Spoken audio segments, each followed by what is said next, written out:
빌라도는 예수님에게서 아무런 죄를 발견하지 못했습니다. 하지만 유대인들은 예수님을 죽이라고 거세게 항의합니다. 요한복음 19장 15절. 그들이 소리 지르되 없이 하소서 없이 하소서 그를 십자가에 못 박게 하소서. 빌라도가 이르되 내가 너희 왕을 십자가에 못 박으랴.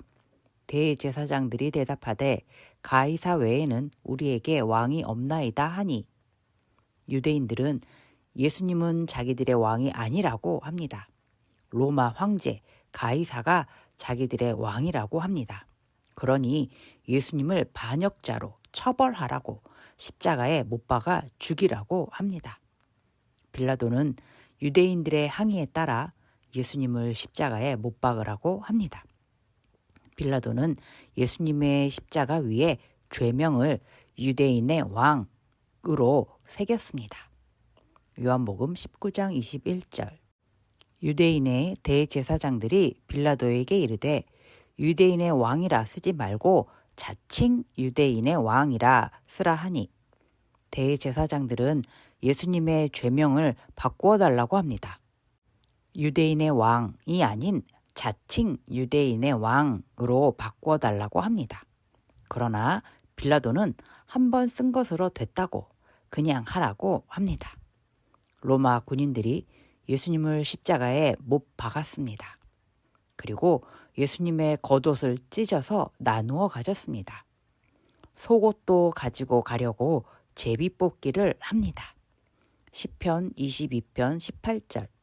내 겉옷을 나누며 속옷을 제비 뽑나이다.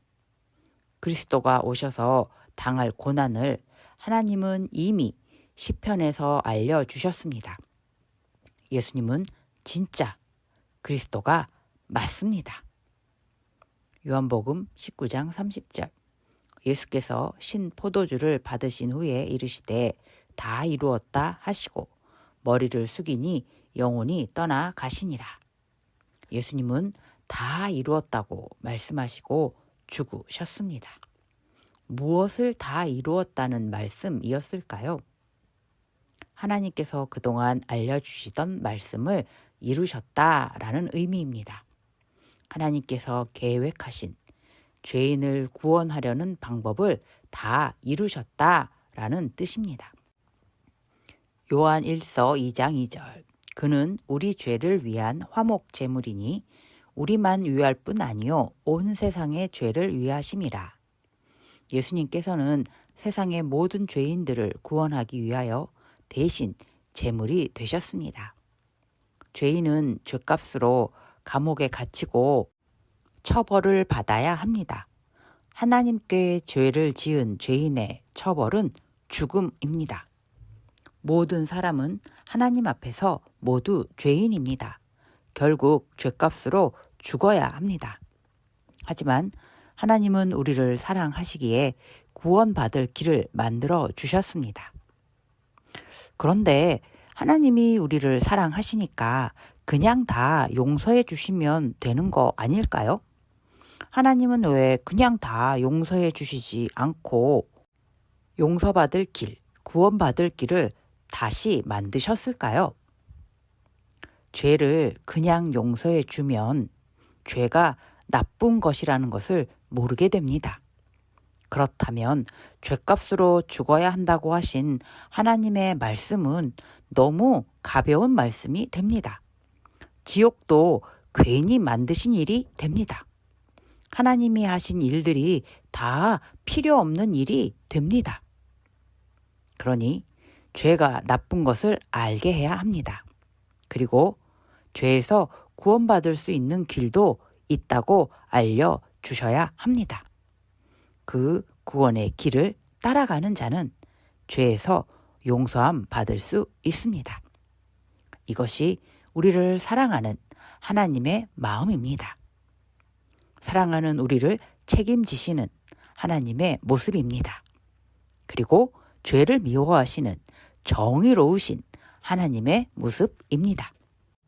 유대인들은 예수님을 죽이기 위해서 자기들은 왕이 없다고 했습니다. 로마의 황제가 곧 자신들의 왕이라고 했습니다. 평생을 믿어오던 하나님의 말씀보다 로마 황제의 법을 더 좋아한다고 합니다. 유대인들은 하나님의 말씀, 하나님의 법을 버렸습니다. 예수님은 끝까지 하나님의 말씀을 지키셨습니다.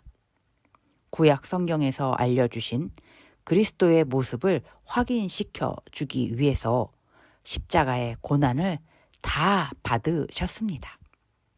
예수님은 하나님의 말씀, 하나님의 법을 다 지키셨습니다.